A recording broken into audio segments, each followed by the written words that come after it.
What would you do if one rainy night, two little girls showed up at your door, shivering, scared, and said, "You're our father?" What if you had no children? No reason to believe them. No one waiting for you at home except the ghosts of your past? This is the story of Hank Taylor, a lonely mechanic in a small town whose quiet life was turned upside down by a knock on the door and a second chance he never asked for. It's a story about love that doesn't need blood to be real, about forgiveness, healing, and how the smallest acts of kindness can spark the biggest miracles. So if you believe in the beauty of redemption, in families built by love, not chance, you're in the right place. Before we begin, if you enjoy heartfelt, inspiring stories that stay with you long after the final page, consider subscribing, not just to follow this journey, but to be part of a community that believes in hope, second chances, and the kind of love that changes lives. Now, let me take you to Maple Creek, where the garage light is always on, and everything began with a single knock. A poor mechanic found twin girls sleeping outside his garage. They said, "You're our father." Maple Creek was the kind of town where time walked instead of ran. A two-pump gas station, a diner that still served meatloaf specials, and a handful of faces that hadn't changed in 20 years. The nights were especially quiet, and especially in November, when the trees stood bare like forgotten skeletons, and the wind hummed a lonely tune through the empty streets. Hank Taylor stood in the yellowed light of his garage, wiping grease from his hands with a rag that had long since given up trying to stay clean. The Taylor's Auto Repair sign above the bay door flickered with tired defiance against the sleet that had begun to fall. He looked at his watch. 9:47 p.m. Late for a man who had no one waiting at home. The clang of metal echoed faintly behind him as he locked up the last toolbox. Another slow day. One oil change, two tire rotations, and a polite but final, "We're going with the dealership," from a longtime customer. Business had been dwindling for years. Hank didn't complain. He wasn't the kind who did. He just kept showing up, one bolt at a time. He was about to switch off the porch light when something caught his eye. A flicker of movement near the side of the building, beneath the narrow awning where old tires were stacked. At first, he thought it was a stray dog. But as he stepped closer, boots crunching on the gravel, the shape grew clearer. Two children. No. Girls. Small. Curled into each other under a thin soaked blanket. Their hair was the same shade of honey blonde, matted to their cheeks by the rain.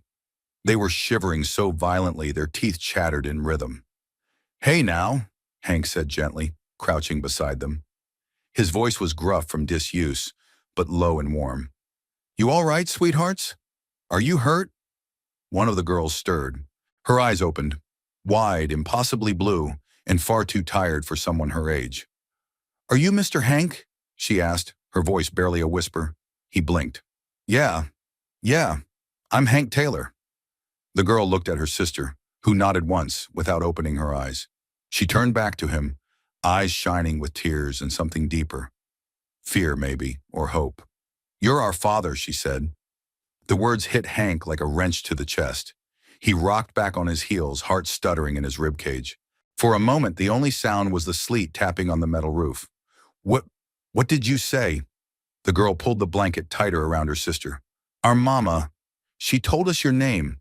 She said if anything ever happened, we should find you. She said you fix cars, that your garage would always have a light on." Hank stared at them. Every instinct in him screamed confusion. He'd never had kids. He'd never known he had kids. He hadn't seen Emma, the only woman who had ever mattered, since the day she left without saying goodbye. That was, 9 years ago? He looked at the girls again. They couldn't be more than 8. "Come on inside," he said softly, shaken to the bone, but steady in his steps. "Let's get you dry and warm, and we'll talk." The garage had a back room Hank used as his makeshift office and break area, a small cot, an old electric heater, a dented kettle, and a table that doubled as his dinner companion most nights. He flipped on the light and draped a clean shop towel across a chair. "Sit here. I'll get you something hot." The girls moved like fawns, cautious, quiet. They didn't ask questions. They didn't cry. That scared Hank more than anything. He heated water on a hot plate and poured it into chipped mugs with instant cocoa. As the smell of chocolate filled the small space, the girl's cheeks flushed pink again. He handed them the mugs, kneeling in front of them. "I'm sorry," he said gently, "but I think there's been a mistake. I never had kids." The one who had spoken earlier, Lily, he'd soon learn, reached into a small, water-damaged backpack. She pulled out a plastic bag, inside of which was a folded note and a photograph. Hank took the photo first. His breath caught. It was Emma. Emma, with her wild brown curls and crooked smile, holding two babies, one on each hip. She looked tired, but she also looked happy. The note was short. "Hank, if you're reading this, I'm gone. I didn't know where else to send them. You're the only good man I've ever known. Please take care of them. I'm sorry." "Emma," Hank's hand trembled. The photo slipped from his fingers and landed on the floor, face up like a ghost that refused to fade. He stared at the two girls, now sipping cocoa, eyes flickering between him and the heater. Emma's eyes, Emma's nose. They had her features, no doubt, but there was something else too, a quiet resilience that felt hauntingly familiar. "Where have you been staying?" he asked, his voice rougher than before. "Bus station. Then someone told us about Maple Creek," Lily replied. "Mama said it was where you lived.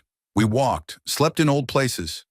Hank stood slowly, trying to process the impossible. His world, quiet, simple, built on routine, had just been turned inside out by two small strangers and a ghost from his past. But he didn't ask them to leave, didn't call the sheriff, didn't question the absurdity of it all. Because deep down, in a place beyond logic and doubt, something shifted. He looked at the cot, too small for three. He'd sleep on the floor. "Finish your cocoa," he said, voice softer than it had been in years. "We'll figure things out in the morning." Outside, the sleet turned to snow. The Taylor's auto repair sign buzzed quietly in the dark, refusing to give out. Inside, for the first time in nearly a decade, Hank Taylor didn't fall asleep wondering what he'd lost. He lay awake, listening to the slow, even breaths of two little girls and the soft hum of something fragile and unfamiliar blooming in his chest. Hope. Morning in Maple Creek came quietly, with a sky the color of old cotton and the snow from the night before, lying soft and unbothered on the world. Inside the garage, Hank Taylor stirred from a restless sleep on the cold concrete floor, his back stiff and unforgiving. He sat up slowly, blinking against the gray light filtering through the high windows. For a moment, he thought maybe he'd dreamed it all. The girls, the photo, the letter. Then he heard soft voices behind the curtain he'd strung up to divide the office from the garage bay. Children's voices, not a dream. He stood and stretched, joints cracking like old lumber, and pulled the curtain aside. Lily and her sister, he'd learned her name was June, were sitting cross-legged on the cot, still wrapped in the blankets he'd found the night before. They were playing some quiet game with bottle caps and an old bolt like it was the most natural thing in the world. June looked up and grinned. "You snore like a bear." Hank huffed a small laugh, rubbing the back of his neck. "Don't tell anyone. I've got a reputation." "You live here?" Lily asked, more curious than judgmental. "Sort of," he replied, making his way to the hot plate. "Not much need for a big house when it's just me. Garage is warm enough, and the coffee's not half bad." June wrinkled her nose. "Coffee is gross." "Agreed," Lily added. "You're not wrong," Hank said with a smile. "But I drink it anyway. Habit, I guess." The kettle hissed. As he poured the water and stirred the coffee, the silence between them thickened. He could feel the weight of unspoken things. Too many questions, not enough answers. He handed each girl a slice of bread with peanut butter and sat on the edge of the desk. "We need to talk," he said gently. "About last night. About your mama." The girls exchanged a glance. Lily's face shifted, cautious but calm. "She's gone," she said simply. "She got real sick. The hospital people tried, but she didn't wake up." Hank swallowed hard. He didn't know how to hold that kind of grief for children. He barely knew how to hold it for himself. "I'm sorry. She told us to find you," Lily continued. "Said your name was Hank Taylor, that you were good, that you'd know what to do." "Did she ever say why she picked me?" he asked carefully. Lily hesitated. "She said you used to love her, that you were going to be my daddy once. But something happened. Hank looked down at his coffee, suddenly tasting the bitterness. Something had happened, all right. Emma had left 9 years ago. Just left. No note, no goodbye, no forwarding address. One day she was folding his flannel shirts and laughing at his terrible singing, and the next she was gone. He'd searched for months, called hospitals, looked through missing person reports, even drove to her sister's last known address in Omaha. Nothing. She'd vanished. Until now. He reached into the desk drawer and pulled out the photo from the night before. Emma, holding the twins. He stared at it for a long time, his thumb brushing the edge of her smile. "How old are you, girl?" he asked. 8.5, June said proudly, mouth full of bread. That would have been just months after Emma disappeared. His stomach twisted. "You're not... I don't think I'm your father," he said slowly, watching their faces. "Not biologically. Emma never told me she was pregnant." June looked confused, but Lily's face didn't change. "She said it didn't matter," Lily replied softly. "Said if something happened to her, you were still the one we should go to." There was no anger in her voice, no desperation, just a quiet certainty that broke Hank's heart wide open. He didn't know what to say to that, so he said nothing. That afternoon, Hank took them to the county office. The social worker, Ms. Ramirez, was a sharp-eyed woman with kind hands and a calm voice. She took the letter, the photo, and the backpack. She asked questions. Hank answered what he could, which wasn't much. No birth certificates, no legal guardianship, no proof of relationship. "They can stay with you temporarily," she said at last, "but the state needs to verify next of kin. We'll begin a placement process unless a biological connection is proven or legal custody is arranged." "What about DNA testing?" Hank asked. "We can start that, yes. But even if you're not the father, the girls need stability. If their mother named you, that counts for something." Lily sat quietly beside him, holding June's hand. "She said he's our dad," June piped up, "even if he doesn't know it yet." Ms. Ramirez smiled gently. "Children often know more than we give them credit for." As they left the office, Hank paused on the front steps. Snow had started falling again. Soft, steady. The girls looked up at him like he was the sun. "What now?" Lily asked. Hank looked down at her. His heart didn't have space for logic anymore. Only this strange, sudden responsibility that felt less like a burden and more like purpose. "Well," he said, putting a hand on each of their shoulders, "I guess we find you both a proper place to sleep that doesn't involve oil stains and crankshafts. Then maybe figure out where to hang your coats." That night, he dragged an old space heater into the garage bay and cleared out the corner. He set up a borrowed mattress, found 2 faded sleeping bags, and let the girls pick out which of his oversized t-shirts they wanted as pajamas. As he turned off the light, June whispered, "Do all daddies live in garages?" Hank chuckled softly from his cot. "Only the lucky ones." The heater hummed faintly in the garage that night, casting warm air over the sleeping forms of Lily and June as snow tapped lightly on the roof. Hank lay awake on his cot, staring at the ceiling, arms folded behind his head. He hadn't had a full night's sleep in years. Not since Emma. Not since everything. But this was different. Not insomnia from loneliness. Not restlessness from unpaid bills or the ache in his knees. This was something else. Something heavier. The girls breathed softly across the room, nestled in their makeshift corner with hand-me-down blankets and a stuffed rabbit June had named Muffin. The air still smelled faintly of motor oil and rubber, but it had changed. Lighter, somehow. Warmer. Emma. Her name echoed in his chest like an old bell. Seeing that photo again had jolted something loose in him. The memory of her voice, the way she'd laugh with her whole body, the smell of lavender in her hair. All of it had been buried deep beneath years of rust and resignation. He sat up, careful not to wake the girls, and reached for the photo again. Her eyes looked straight into his, just as they had when she'd first walked into the garage. A flat tire and a 1,000-watt smile. More than a decade ago. He had fallen for her fast. Hard. It was like trying to stop a freight train with his bare hands. She was unlike anyone in Maple Creek. Sharp and funny, with a kind of restless energy that made him feel alive again. She made him believe that maybe he wasn't just some guy who fixed cars and drank black coffee in silence. Maybe he could be something more. Someone more. And then, one morning, she was gone. No fight, no warning. Just her half of the closet empty and a folded note that said, "I'm sorry, I can't stay." He had never understood it, never found closure. Just questions that settled into his bones like winter frost. Now here he was, 9 years later, with two girls asleep in his garage, claiming to be his daughters, holding a photo and a note signed by the same woman who had broken him. He rose quietly and stepped into the office. From the same drawer where the photo had been hidden, he pulled out a thin envelope. It was yellowed with age, brittle around the edges. The one she'd left him that morning. He'd never thrown it away. Opening it again felt like reopening a wound that had never healed. "Hank, this is not your fault. Please don't try to find me. It's something I have to do alone. I love you. That's why I have to leave." No explanations. No trail to follow. Just pain, until now. The next morning, Hank was already up when Lily patted in, rubbing her eyes. "You sleep okay?" he asked. She nodded.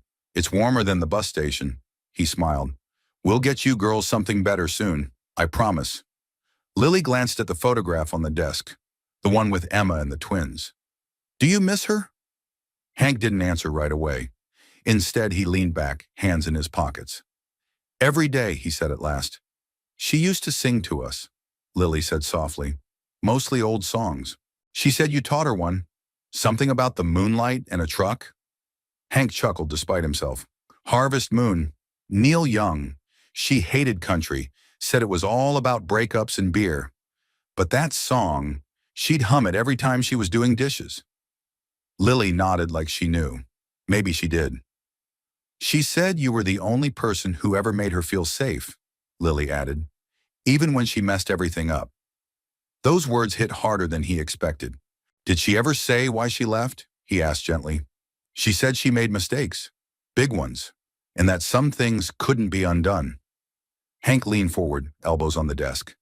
"That's not true, you know." "What's not?" "That some things can't be undone." He looked at her, his voice firm but kind. "Sometimes you get a second chance." Later that day, Hank drove them into town in his rusted pickup. Maple Creek was small, but it had its charms. Main Street with its antique shop and cafe, a small library with crooked shelves, and a church that doubled as a community center. People noticed, of course. Hank Taylor, longtime bachelor, pulling into the diner parking lot with two girls in the front seat. He could see the questions in their faces as they passed. Neighbors, old customers, the mayor's wife. But no one said anything. Not yet. Inside the diner, Miss Dot, owner, waitress, and town gossip, raised a penciled eyebrow as she poured Hank his usual. "Well now," she said, setting down 3 menus. "Didn't know you'd started a youth outreach program." "They're family," Hank said simply. Dot blinked. Then she smiled. "That's good. You needed family." Lily and June each ordered pancakes with strawberries and whipped cream. Hank had the breakfast special and a strong cup of coffee. For a moment, it felt almost normal, like they'd always belonged together. That afternoon, back at the garage, the girls found a box of old things Hank had nearly forgotten. Photo albums, knickknacks from the early days, and a cassette player that miraculously still worked. June popped in a tape and hit play. A familiar voice filled the room, raspy, melancholic. "But I'm still in love with you. I want to see you dance again." Hank froze. Emma's voice, singing over the recording. She had recorded herself singing Harvest Moon. He'd forgotten all about it. He sat down heavily on the cot as her voice washed over him. And suddenly the years between them collapsed into that one melody. That one moment when love was still a promise, unbroken. The girls swayed along with the music, unaware they were stirring ghosts. But Hank didn't mind. Some ghosts deserved to be remembered. The following Monday brought more than just a layer of frost on the windshield. It brought paperwork.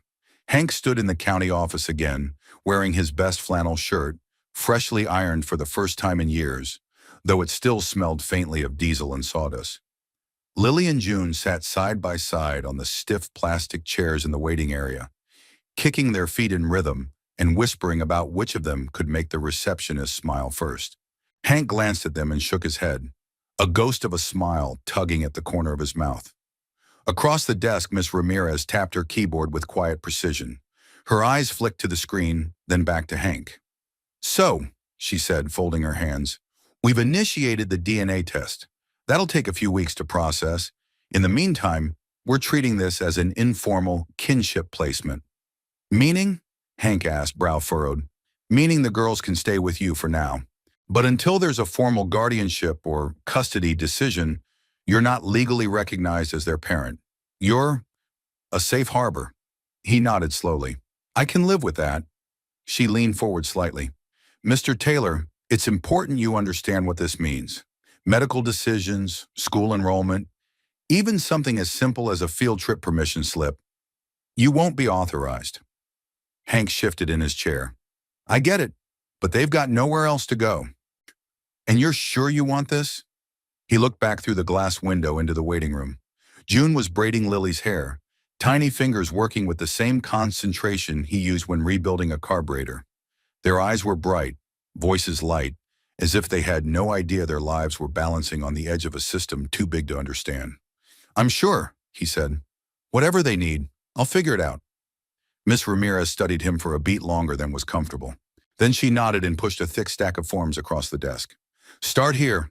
That night, after the girls were tucked in beneath a patched-up electric blanket and the garage bay was quiet again, Hank sat at the workbench, pen in hand, glasses sliding down his nose. The paperwork stretched into the second hour, but he didn't complain. He hadn't realized how many pieces of information were required to become someone's safe harbor. Employment history, medical background, personal references. His emergency contact line was left blank for a long time before he wrote down the name of Pastor Whitmore, a man who had once helped Hank fix a church van and later prayed with him after Emma left. He scribbled his signature on the last page just as the heater clicked on with a low groan. The warmth reached his knees, but the weight in his chest was something no thermostat could fix. He was scared, more scared than the day he'd buried his father, more than the time his truck rolled into a ditch in the middle of a January blizzard. This fear was quiet, slower, like a question that had no answer. What if he wasn't enough? In the morning, the girls woke to the smell of cinnamon and burnt toast. Hank had found a can of rolls at the back of the fridge, near expiration, and thought he'd try his hand at something special. June bit into hers and made a dramatic face. "Not bad, Mr. Hank," she said, mouthful. "Tastes like Christmas." Lily chewed thoughtfully. "It's kind of crunchy on the bottom." "That's how you know it's gourmet," Hank said, pouring milk into chip mugs. They ate together like it was a routine they'd had for years, not days. The familiarity was alarming in its comfort. After breakfast, Hank handed them each a small notebook. "What's this for?" June asked. "Your first official school assignment," Hank said. "You'll be enrolling next week. But until then, I figure we can do a little homeschooling. I want you to write a story." "About what?" Lily asked, suspicious. "About whatever you want. Could be a fairy tale. Could be about the worst breakfast ever served in a garage." June grinned. "That's easy." Lily bit her lip, serious. "Can I write about my mom?" Hank nodded. "Absolutely." Later that day, they visited the thrift store down on Jefferson Street. Miss Marla, the owner, lit up when she saw Hank walk in with two young girls. "Well, well," she said, adjusting her reading glasses. "Didn't think I'd live to see the day Hank Taylor walked in for anything but a replacement toaster." "Need some clothes," and he said. "Kid-sized." She arched a brow. "You fostering?" "Sort of," he replied. "Long story." Marla looked at the girls, then at him, then back at the girls. She said nothing more, just waved them toward the racks and added, "Anything you need, you let me know. First round's on the house." "Marla, I can't." "Don't argue," she said. "Just say thank you and pick out something with sequins before these girls think you've got no taste." June found a pink sweater with silver stars. Lily chose a denim jacket that made her look older than she was. "They're perfect," Hank said. And he meant it. That night, back in the garage, the girls worked on their stories while Hank cleaned out a corner to set up a proper table. He found an old lamp, replaced the bulb, and adjusted the height so the light hit just right. Lily handed him a page before bed. "Can you read it?" He read it aloud, his voice trembling halfway through. "Once upon a time, there were two girls who lost everything. But then they found a place that smelled like oil and had a kind man who didn't talk much but made the best burnt toast. And even though he wasn't their real dad, he made them feel like they were finally home." Hank swallowed hard. I like happy endings, Lily said sleepily. Me too, Hank whispered. The garage smelled different now. It wasn't just the oil and rust and old coffee. It was something else, something new, something warm. It smelled like crayons and peanut butter, like secondhand fabric softener from the thrift store, like hope, clumsy, unexpected, and tender as a child's hand in your calloused one. Hank stood at the front of the garage, the morning sun slanting through the high windows, watching Lily and June sketch chalk drawings on the concrete just outside the bay door. June had drawn a lopsided cat with wheels. Lily was working on what appeared to be a spaceship made entirely of flowers. Both were barefoot despite the chill, hair tied up in messy ponytails, and laughing so hard they nearly fell over. They didn't look like girls who'd lost a mother. They looked like they belonged, and the town was starting to notice.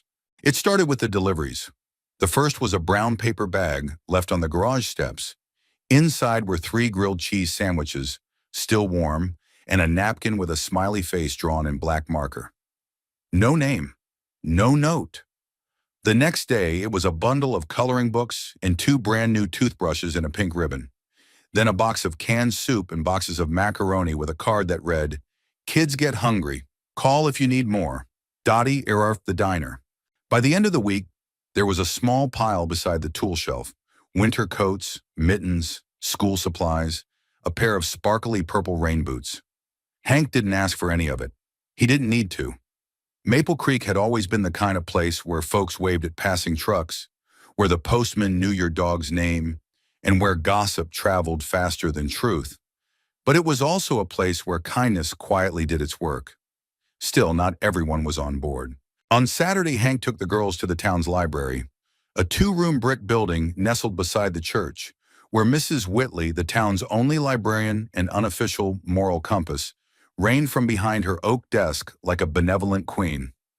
Mrs. Whitley was in her 70s, wore her hair in a tight silver bun, and spoke with the finality of someone who'd seen enough of the world to recognize trouble from 10 paces. She watched as Lily and June browsed the children's section, giggling at the Dr. Seuss shelf. Then she turned her eyes on Hank. "You're playing with fire, Hank Taylor." He stiffened. "Ma'am? Children don't belong in garages. They belong in homes, with mothers, with fathers who don't disappear when it gets hard." Her words landed sharper than she knew. "I'm doing the best I can," he said quietly. Mrs. Whitley studied him, and something in her stern face softened. "I know you are, but love alone won't keep them safe.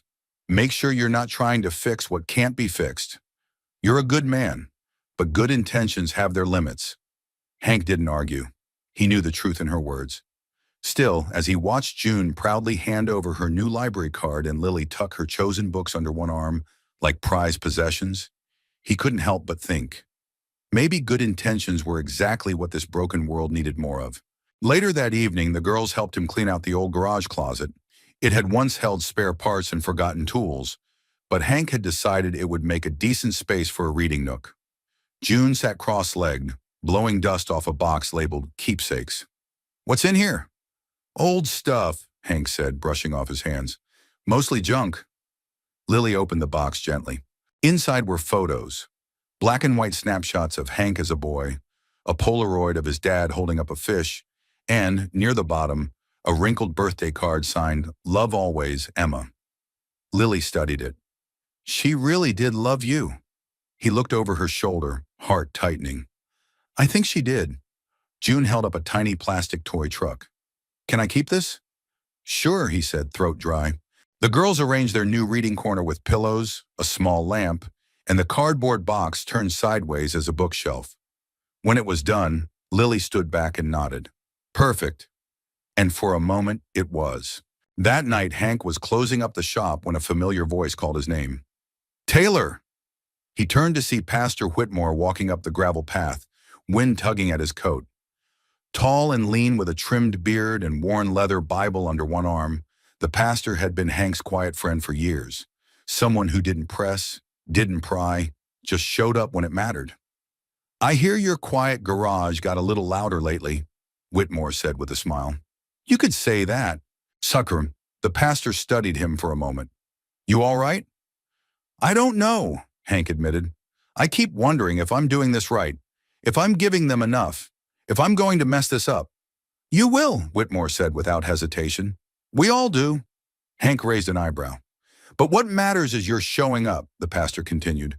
Every morning, every night, you're giving them safety. That's more than most kids get. He looked out toward the darkened town. And Hank, he added, voice quiet, don't underestimate what God can build with a heart that stays open. Later, Hank stood alone in the garage, watching the moonlight filter in through the high windows, casting a soft glow on the reading nook, the chalk drawings still visible on the floor, the twin sleeping forms under their patchwork blanket. It wasn't the life he'd imagined, but maybe it was the life he was meant for. And as he turned off the lights and pulled the garage door shut, he whispered a promise to no one and to everything.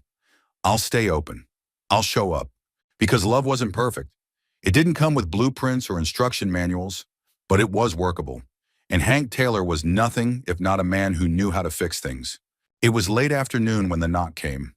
Hank was under a pickup truck, socket wrench in hand, grease on his knuckles, the sounds of Lily and June giggling in the distance as they argued over whose paper airplane could fly farther. The cold November air slipped in through the open bay doors, but the heater fought back bravely, humming like an old friend. He almost didn't hear it at first, a quiet, hesitant knock on the side door that led to the office. 3 taps, soft, measured. Not the sheriff, not a customer. Something about it made him pause. He slid out from under the truck and wiped his hands on a rag as he made his way to the door. He opened it slowly, and there she was, Emma. The years had changed her, but not so much that he didn't recognize her instantly. The wild curls were shorter now, streaked with gray near her temples. Her face was thinner, paler, and the eyes that once laughed so easily were shadowed with something far heavier than time. For a second, neither of them spoke. Then she whispered, Hey, Hank. His breath left him in a sharp exhale. Emma. I didn't know where else to go, she said. Her voice was raspy, thinner than he remembered. Her coat was too big, the scarf at her throat worn and unraveling at the edges. He opened the door wider. They sat in the office, silence between them like static. The girls were still outside, oblivious to the earthquake quietly rumbling inside. I thought you were dead, Hank said quietly. Emma looked down at her hands, fingers knotted together. I almost was. He waited. She closed her eyes, took a breath. After I left, I thought I was doing the right thing. I didn't want to hold you back. I didn't want to bring my mess into your life. And then I found out I was pregnant. Hank blinked. But the girls, not mine, she said softly. They're my sisters. Anna. You never met her. She was living in Florida. Got mixed up with a guy who turned out bad. Really bad. Emma's voice cracked. When Anna passed, the girls had no one. So I took them. I tried to give them a life. But I wasn't doing great myself. Barely scraping by. Working night shifts, moving from one cheap place to another. She looked up at him, and for the first time since she arrived, he saw the truth written deep in her eyes. Shame, grief, and something else. Surrender. Then the diagnosis came. What diagnosis? Hank asked, alarm rising. Lymphoma. Stage 2. That was 8 months ago. She smiled bitterly. I didn't have insurance, didn't have time, I just ran out of everything. She paused. Except for one name. Hank swallowed hard. I told them you were their father because I didn't know what else to say. I didn't think I'd see you again. But I knew if they had a chance, you were it. You were always the good one, Hank. He stood and walked to the window, needing space from the tidal wave of everything she'd just said. So you lied, he said after a long silence. Yes, she whispered. He turned to her. And you left, disappeared. Let me think you were gone forever. I know. And now you show up after I've been trying to hold this together, after they've started calling me dad. And what? You want to take them back? No, she said quickly, voice trembling. God, no. I don't want to undo anything. I don't have the right. Then why are you here? Because I missed them, she said. And I missed you. And I thought, maybe there was still something here. Something I didn't destroy. He didn't respond. Behind the silence, the sound of laughter echoed through the bay. Lily's and June's carefree joy, like a melody from a world that hadn't broken. Emma stood. If you want me to go, I will. I needed you to know the truth. He turned, eyes meeting hers. She looked older, yes, but underneath all of it, the weight of years of illness, of sorrow, there was still the woman he had once loved so deeply that her absence had left a scar he never tried to heal. And somehow that scar no longer ached. It burned. Not with anger, not anymore. With something dangerously close to hope. He walked her to the guest cot in the corner of the garage. You can stay here tonight, he said quietly. We'll figure out the rest tomorrow. She looked up at him. Thank you. Before he turned to go, he paused. I never stopped loving you, you know, he said. Even when I tried. Emma blinked. Her lips parted slightly. But she didn't speak. She didn't need to. The next morning, Lily found them both in the garage kitchen, Hank pouring coffee, Emma sitting at the small table in one of his old flannel shirts, her hair wet from a shower. Lily froze, blinking like she'd seen a ghost. Mom? Emma stood slowly. Hi, baby. June ran in a moment later, and for one breathless second, time folded in on itself. Emma knelt. I'm here now. I'm sorry I was gone. I missed you so much. Ah. The girls rushed into her arms, tears and smiles and confusion mixing in a chaotic bundle of emotion too big for their small bodies. Hank stood to the side, heart swelling and cracking all at once. Later that day, he stood beside Emma as they watched the girls play hopscotch in the parking lot, giggling with reckless joy. I don't deserve this, she said softly. Neither do I, he replied. But here we are. She looked at him. You could have turned them away. You could have turned me away. He gave a small shrug. The door was never locked. And for the first time since she'd walked back into his life, Emma let herself cry. Not from sorrow, but from the quiet, painful grace of being forgiven. By the end of the week, the rhythm of the garage had changed again. Emma, though pale and easily tired, had begun to move with quiet purpose, folding laundry, sweeping corners Hank hadn't touched in years, helping the girls with their homework in the evenings. She didn't speak often about her illness, but the signs were there. The way she rubbed her temples when she stood too fast, the bruises that appeared too easily on her arms, the fatigue that set in after even a short walk. Hank noticed it all. He didn't say much either, but he was watching and worrying and remembering. One afternoon, he found her sitting on the stoop behind the garage, wrapped in an old wool blanket, eyes fixed on the tree line where the last of the leaves clung to the branches like they didn't want to let go. He handed her a mug of tea. Chamomile, the fancy stuff, he said. She smiled, tired but genuine. You always made the best tea. Don't lie, he said, sitting beside her. You once said my tea tasted like dishwater. I was younger then, she said, taking a sip, and a lot less polite. They sat in silence for a moment, the quiet between them no longer brittle or sharp, but soft, like an old blanket, mended and worn, still useful. You seeing a doctor now? He asked carefully. Emma hesitated, then nodded. The one in Greenville. The girls don't know everything yet. Just that I was sick. You still sick? She took another sip. I'm in treatment. Early stage. They caught it in time, I think. But it's expensive and exhausting. I've had to stop and start too many times. Hank looked out at the woods. I've still got a little in the bank. Not much, but enough to get you to your next appointment. She looked over, startled. I can't take your money. Didn't ask if you would, he said simply. Just said it's there. Her eyes welled, but she blinked fast, swallowing the emotion. You never changed, she said. I did, he replied. I just got quieter about it. Later that evening, Emma helped June build a volcano for science class using baking soda, vinegar, and way too much food coloring. The eruption sent red foam spilling over the counter, and the girls screamed with laughter. Hank watched from the doorway, arms crossed, a smile tugging at the edge of his mouth. Emma looked up, flushed and laughing, a red streak on her cheek. We're learning. It's messy.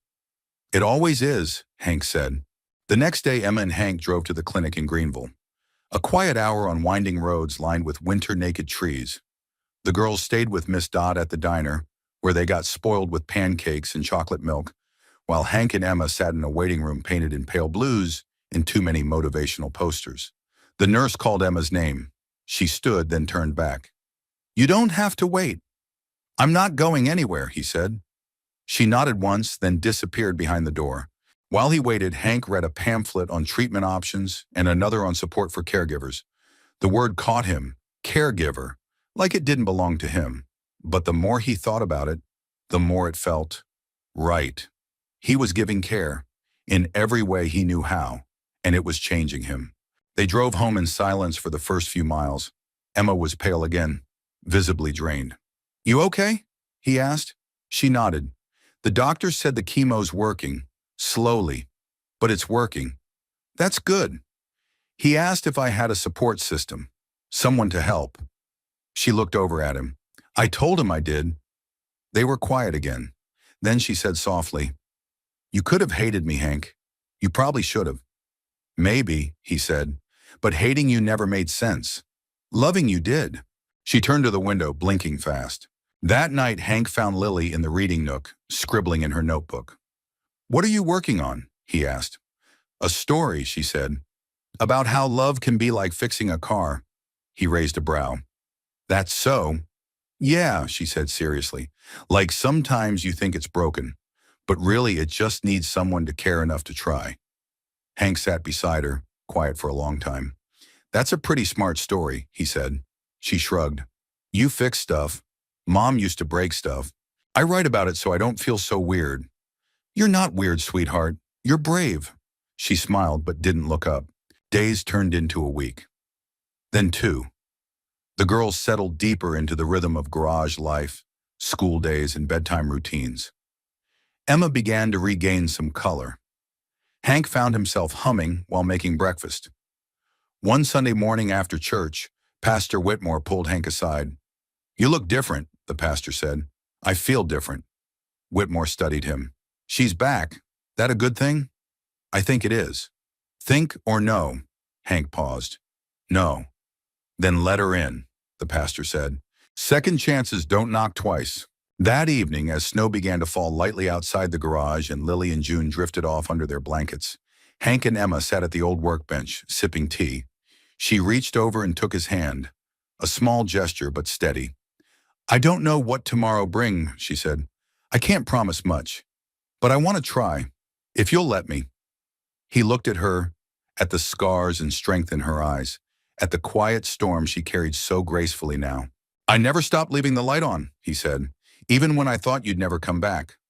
She leaned her head against his shoulder, and in the warmth of the garage, surrounded by the smell of metal and oil and childhood laughter, a new kind of love took root, older, wiser, and more deeply earned than anything that had come before. The envelope arrived on a Tuesday. It was thin and official looking, stamped with the seal of the county and addressed to Hank in rigid block letters. It sat on the counter of the garage for most of the morning, unopened, as Hank rotated tires and changed oil and tried not to think about it. But it sat there like a weight, like a question that needed an answer. It wasn't until lunchtime, while the girls munched on grilled cheese in the break room and Emma rested on the cot with a book across her chest, that he finally picked it up and tore it open. He read the letter twice, then a third time, and then he sat down, slowly, letting the reality of it settle deep in his chest. That afternoon, while the girls colored at the table and the heater whirred faintly in the background, Hank knelt beside them. "Can we talk for a minute?" he asked. Lily looked up first, always the more watchful of the two. "Are we in trouble?" "No," he smiled. "Not even close." He pulled up a stool and held the letter in his hand, folding it in half like it would soften what came next. "They finished the DNA tests," he said gently. June blinked. "What's that again?" "It's a way to tell who someone's biological family is, to see if I'm your real dad by blood." Lily's hand curled around the crayon she was holding. "What did it say?" Hank took a breath. "It said, I'm not." Silence fell over the room like a blanket. Not harsh, just thick. June looked down. Lily looked away. "But," Hank continued, voice steady, "it also said something else, something important." The girls glanced back. He leaned forward. It said I can still be your dad. Legally, if I want to adopt you. Lily blinked, unsure. But we're not yours. Hank smiled, eyes warm. That doesn't change how I feel about you. Blood doesn't make someone a father. Love does. Showing up does. He pulled out 2 small boxes from under the table and placed them gently in front of each girl. They opened them slowly, curious. Inside were necklaces, simple silver chains with small, round pendants. One had L engraved, the other J. Waikanon, June's eyes lit up. They're so pretty. They were my mom's, Hank said, and hers before that. They've been in my family a long time. I want you to have them. Lily's lip trembled. But what if you change your mind? He reached out, gently brushing a strand of hair behind her ear. I won't, I promise. She stared at him for a long moment, and then without a word she launched herself into his arms, nearly knocking him off the stool. June followed, wrapping her tiny arms around both of them, all elbows and warmth and emotion, too big for words. They stayed like that for a long time, and when Emma walked in and saw them, her daughters and the man who had chosen to love them, without condition, she quietly turned back around and let the moment hold its own. A week later, Hank stood before the judge in a small, wood-paneled courtroom with a nervous knot in his chest and the girls gripping either side of his hands. Emma sat behind them, cheeks flushed, hands clasped tightly in her lap. The judge, a woman in her 60s with kind eyes and a firm voice, looked over the paperwork. Mr. Taylor, she said, adjusting her glasses, you understand that adoption is permanent. You'll have the same legal responsibilities as any biological parent. Are you prepared for that? Yes, ma'am, Hank replied. Do you wish to proceed? Hank looked down at Lily and June. They stared up at him, eyes wide and hopeful. I do, he said. And girls, the judge turned to them with a gentle smile. Do you want Mr. Taylor to be your father? June didn't hesitate. He already is. The courtroom chuckled softly. The judge smiled wider. Well then, she said, signing the paper with a practiced stroke. As of today, Lily and June are officially Lily and June Taylor. Emma let out a breath she hadn't realized she was holding. The girls squealed and threw their arms around Hank, who knelt down to hold them close. In the quiet celebration that followed, with the courthouse clerk handing out lollipops and a bailiff taking a photo on Hank's old flip phone, Emma walked up to him and placed her hand gently on his arm. You didn't have to do this, she whispered. I know, he said. That's why it matters. That evening, back at the garage, they celebrated the only way they knew how, with pizza from Sal's, sparkling apple cider, and a chocolate cake from Miss Dot that looked like it had been frosted by a blindfolded child and loved all the more for it. Emma sat at the corner of the workbench, watching the scene unfold. Hank was helping June glue googly eyes onto a cardboard robot. Lily was writing Taylor Girls Rule in glitter on a poster board. The garage echoed with laughter. When Hank finally joined her, sitting down with a slice of pizza in hand, she turned to him. I don't know how to thank you, she said. You don't need to, but I want to. He took a bite, chewed thoughtfully. All right, then promise me one thing. Anything. Don't run again. She looked at him, startled. I won't, I swear. Good. He reached into his shirt pocket and pulled out a small envelope. Because I've been holding on to this. She opened it. Inside was the note she had left all those years ago, folded carefully, corners worn from being opened too many times. Emma blinked back tears. You kept this? I read it more times than I care to admit, trying to understand. She looked down at it and then back at him. Do you understand now? I don't think I need to anymore, he said. We've got a new chapter now, a better one. He took her hand, fingers intertwining with hers. Let's write it together. Outside, snow began to fall again, soft and slow, covering the oil-stained driveway and the chalk drawings from days ago. Inside the garage, under the warm hum of the heater and the golden light overhead, a family celebrated not what they had lost, but what they had chosen. And love, steady, unflashy, enduring, wrapped around them like a second skin. Spring didn't arrive all at once in Maple Creek. It crept in quietly, softening the frost-bitten earth and coaxing daffodils from the edge of the gravel lot behind Hank's garage.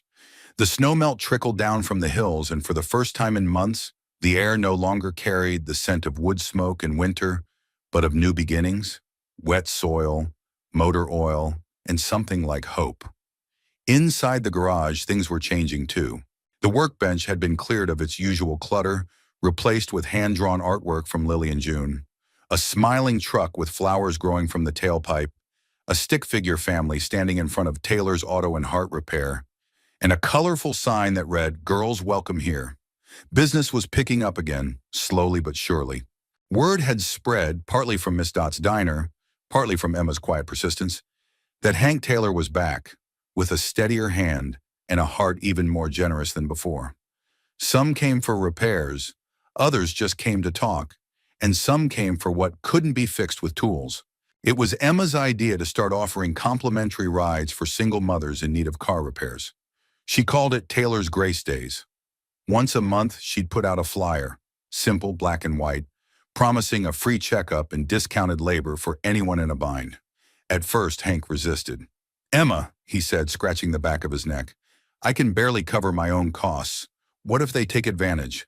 She tilted her head. "What if they don't?" He didn't argue, mostly because he knew she was right, and she didn't stop there. Emma had always been good with numbers, and now she took over the books, organizing receipts into color-coded folders, setting up a spreadsheet on the old garage computer that Hank hadn't used since 2012. She brought in fresh towels for the bathroom, painted over the peeling employees-only sign, even added a little potted fern to the front counter. At first, Hank grumbled about it, called the plant ferny and claimed it made the place smell like soap. But the truth was, the garage hadn't felt this alive in years. Neither had he. One sunny Saturday morning, June stood on a milk crate, helping Hank replace the brake pads on a 2006 Corolla. Her hair was pulled into twin puffs, safety goggles too big for her face, but she looked every bit the apprentice.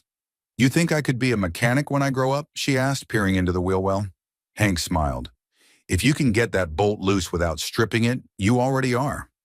June stuck her tongue out in concentration and turned the wrench with all her might. The bolt gave with a satisfying click. She squealed with pride. Lily, meanwhile, was in the office with Emma, cataloging parts and filing invoices, like she'd been born with a clipboard in her hand. She had her mother's sense of order, Hank thought, and his knack for noticing the small things that mattered. Later that day, when the girls had gone inside for their usual post-lunch reading time, Emma stood beside Hank in the garage bay, arms crossed, watching the wind stir dust across the floor. "It's different now," she said. "What is?" "This place.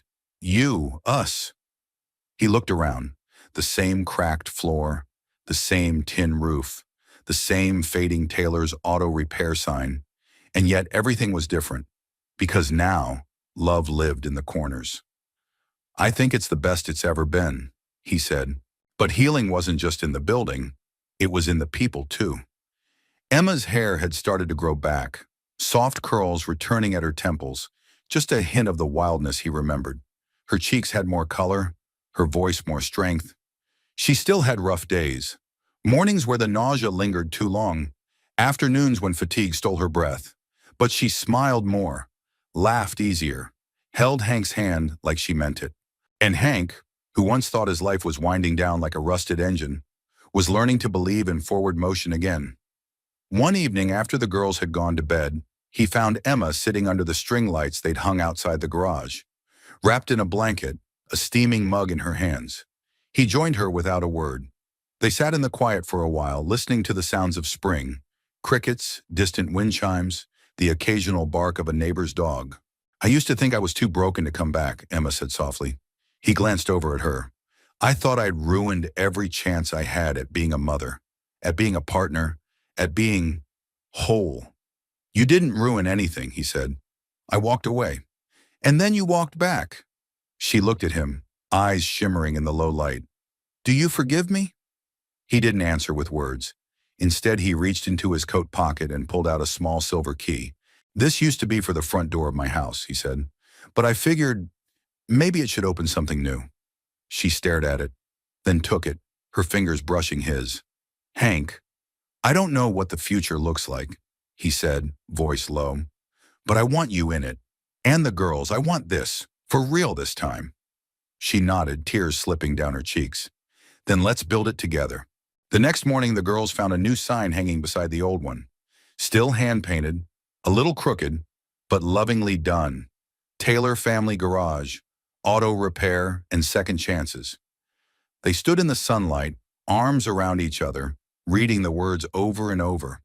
"Do you think people will come?" June asked. Hank put a hand on her shoulder. "They already are." And as the doorbell jingled from the front counter and the familiar clang of a socket wrench echoed in the bay, the garage breathed in its new life, full of joy, full of noise, full of family. And in that moment, for the first time in a long time, Hank Taylor didn't just feel like a man fixing cars. He felt like a man who had finally found home. It was a Thursday morning, the kind where the sun filtered through the clouds like an old photograph. Golden, familiar, and slightly faded. Hank was adjusting the lift under a battered Ford pickup when the garage bell jingled. He wiped his hands on a rag and walked toward the front. A man stood just inside the doorway. Early 40s, tall, wiry, leather jacket, sunburned skin, and the nervous energy of someone who didn't belong but wasn't ready to admit it. He removed his cap as Hank approached, revealing dark hair streaked with gray and eyes that didn't quite know where to land. "Can I help you?" Hank asked, tone polite but guarded. The man hesitated. "Yeah, I'm looking for someone. Emma." The name fell heavy between them, like the sound of a dropped wrench in a quiet room. "She here?" the man asked. Hank's shoulders squared. "Who's asking?" The man looked down at the floor, then back up. "Name's Caleb." The name struck something in Hank's memory, faint and distant. He stepped closer. "Caleb Rivers, Anna's ex." And just like that, the air shifted. Anna, Emma's sister, the girl's mother. Caleb. Emma stood at the doorway of the office, holding a coffee mug, her face pale. "Caleb?" she said, voice barely above a whisper. He turned quickly. "Em." She stared at him. Then slowly, she stepped forward. "You shouldn't be here." "I know," he said quickly, hands raised. I needed to see them." Hank's eyes narrowed. "The girls?" Caleb nodded. "They're mine." Emma let out a sharp breath. "You don't get to say that." "I am their father." You were their father," she said, jaw tight. "Before the drugs. Before the nights you left them hungry. Before Anna took them and ran." Caleb winced. "I know what I did. I know what I didn't do. But I'm clean now. 2 years. I've got a job. A place. I want to see them." Hank stepped between them slightly. "Why now?" Caleb's voice cracked. "Because they deserve to know I'm trying." Emma folded her arms, eyes flashing.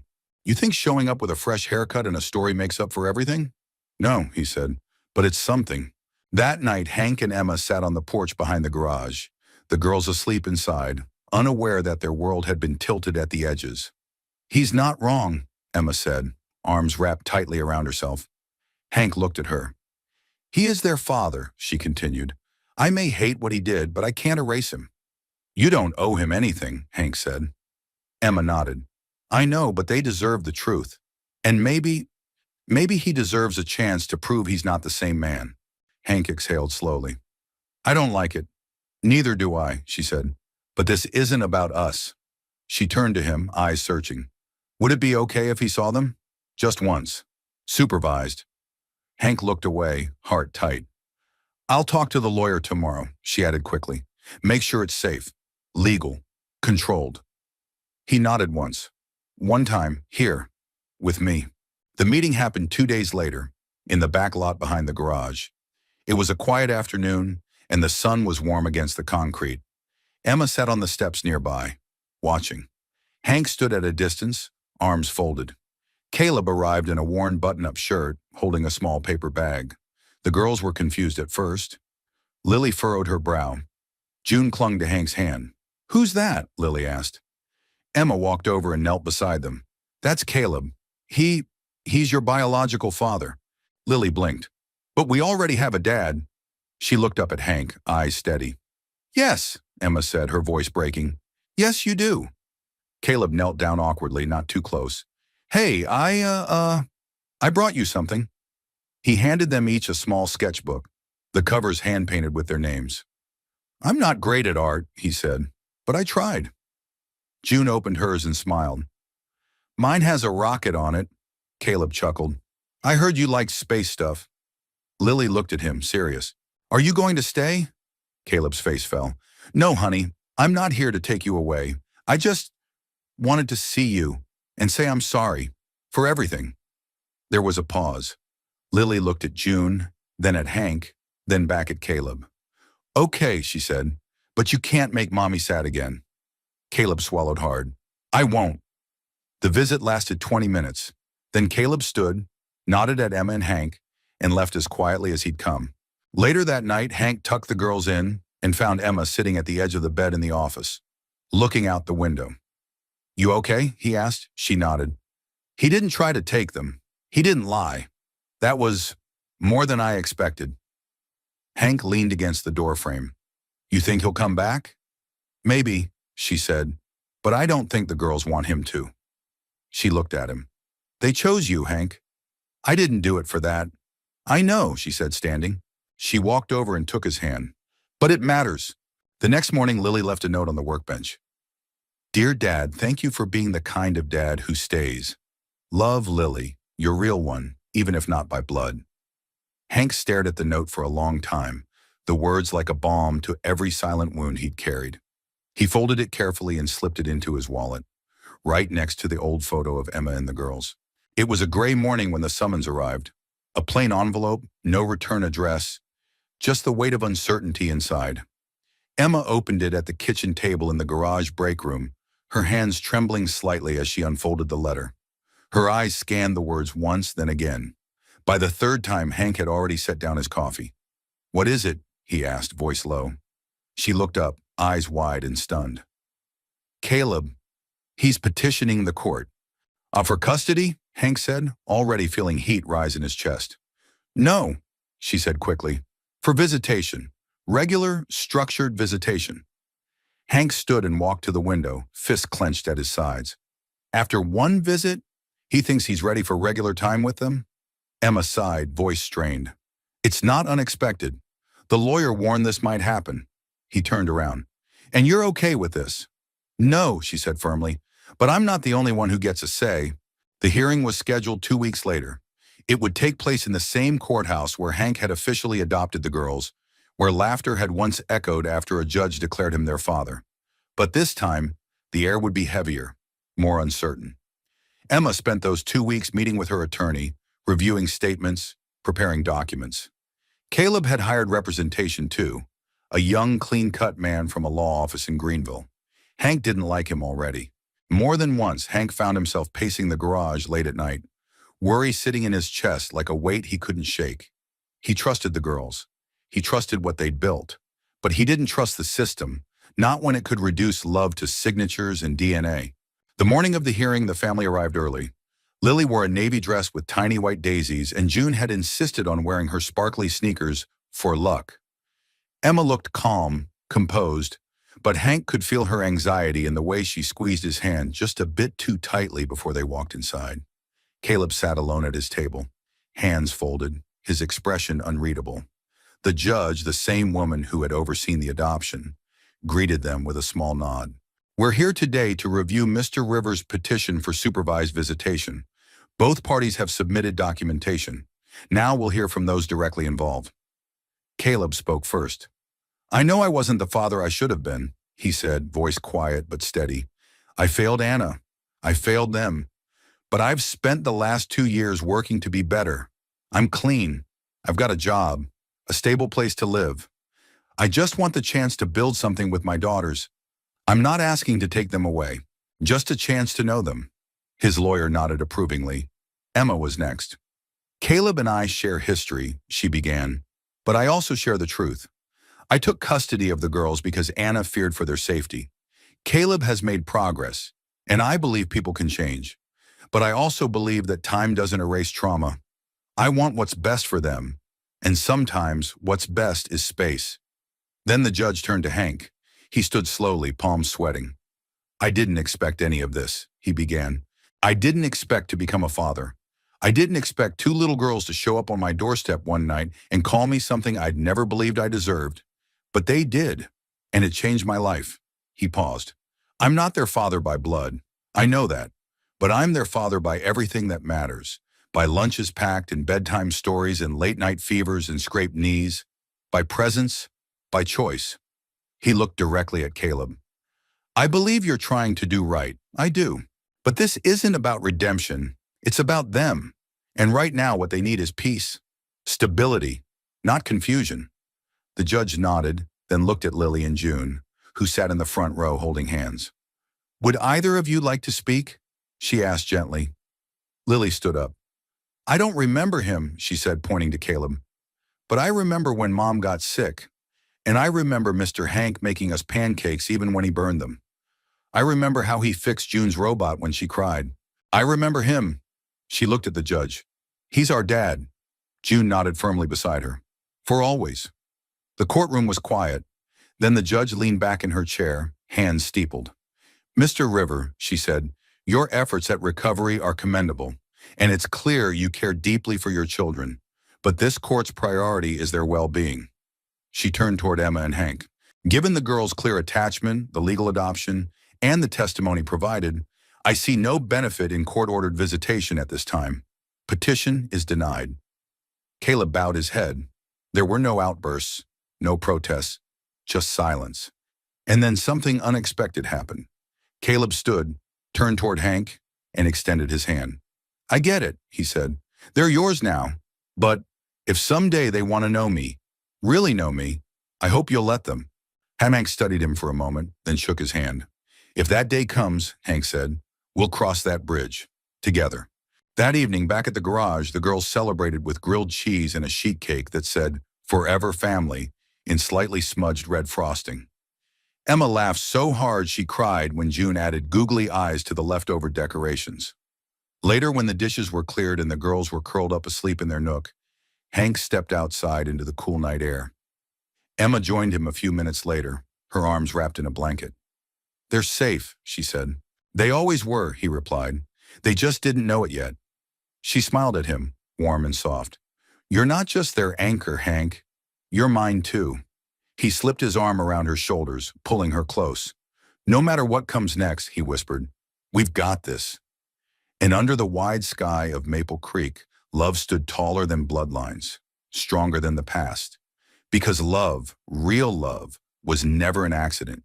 It was a decision, made daily, lived fully, chosen again and again. The garage sparkled in the spring sunshine like it hadn't in years. A long string of hand-cut paper flags fluttered from the bay doors, their edges dancing in the breeze. A folding table was covered in mismatched tablecloths, balancing trays of deviled eggs, lemon bars, and a potato salad so generous in size it needed its own zip code. Miss Dot had brought her famous peach cobbler. Pastor Whitmore arrived with 2 gallons of homemade sweet tea and a guitar slung over his shoulder. Even Mrs. Whitley from the library showed up, armed with books and a cautious smile. It was Lily and June's 9th birthday, but it was more than that. It was the first birthday they had ever celebrated with a real family. With cake, with candles, with people who stayed. And for Hank Taylor, it was the day the garage became something more than a workshop. It became a home, for good. The idea had started small, like all the best ones do. Emma had been flipping through an old photo album with the girls one afternoon when June asked if they'd ever had a party, a real one, with friends and music and hats. Emma blinked. Then she looked at Hank, who was elbow deep in a transmission, and asked, what would it take to turn this place into a celebration? He'd glanced around at the dusty shelves and grease-stained floor and said without thinking, hope, and maybe a mop. A week later, the whole town was invited. Hank stood near the grill, flipping burgers and dodging smoke, when he saw Lily weaving through the crowd in her denim dress, face painted like a tiger, grinning from ear to ear. Dad, she called breathless. June's trying to do a cartwheel in the parking lot. She any good? He asked, wiping his hands on a towel. Terrible, Lily laughed, but she says she's aerodynamic now. Hank chuckled and handed her a burger wrapped in foil. Fuel her up. She took it and paused. Hey, Dad? Yeah? I'm really happy. He looked down at her, this small miracle of a girl who had once knocked on his door with rain in her hair and a question too big for her years.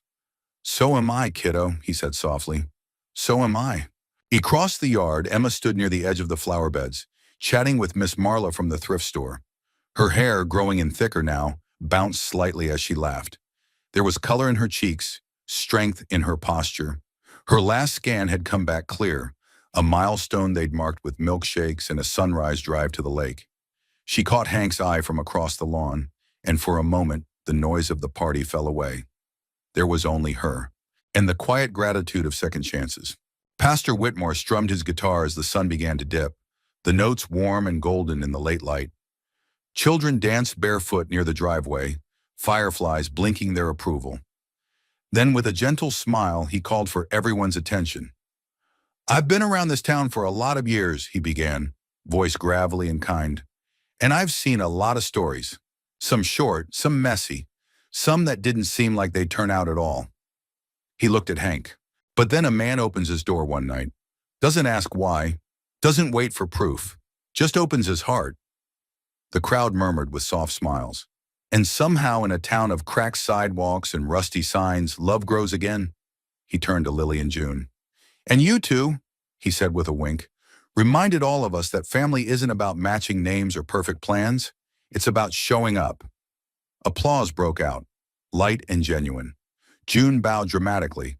Lily rolled her eyes and shoved cake into her mouth. Then came the moment they'd been waiting for. The cake, a double-layered chocolate sponge with thick white frosting, 9 bright candles dancing on top. Hank held the matches and Emma lit the candles, each one flickering like a tiny promise. "Make a wish," Hank said. June leaned close. "You first, Lily." "No, you," Lily insisted.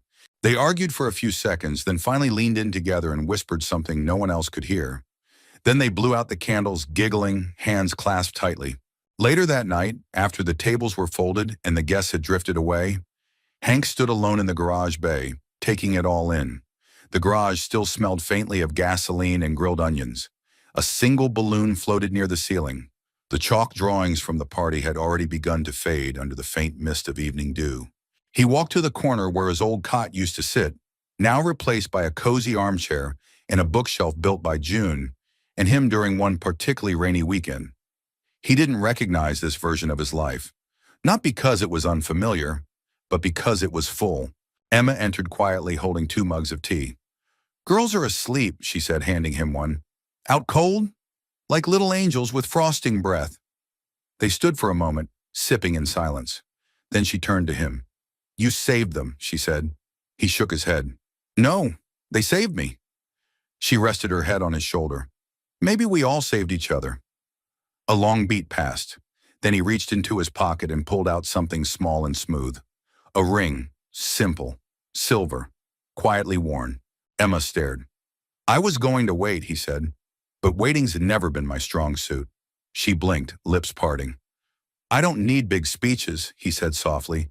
"Just more days like today, more nights like this. You, me, the girls, this life." He slipped the ring into her palm. "Marry me, Em." She looked at him, really looked at him, and nodded, eyes shining. "Yes," she whispered. "Yes." Outside, the garage lights glowed warmly against the darkening sky. A beacon on the edge of a town that knew how to keep love alive, even when it showed up with scraped knees and a bruised past. The sign out front flickered once, then steadied. Taylor Family Garage. Auto repair and second chances. And beneath it, in smaller letters added just that day, read, "The lights are always on." Because love, real love, wasn't flashy. It didn't need spotlights or fanfare. It needed presence. It needed showing up over and over until broken things became whole, until strangers became family, and a mechanic became a father, not by chance, but by choice. If you've made it to the end of this story, thank you, truly. Your time, your heart, and your presence mean more than you know. Now I'd love to hear from you. Where in the world are you watching from? Drop your city, state, or country in the comments below. I always love seeing how far these stories travel and how they bring us all a little closer together.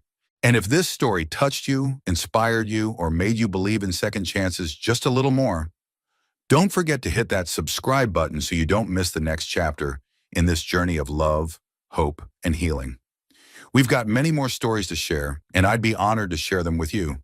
Until next time, thank you for watching, for feeling, and for believing in the power of kindness, in the strength of love, and in the magic of a light that never goes out. Take care, and I'll see you in the next one.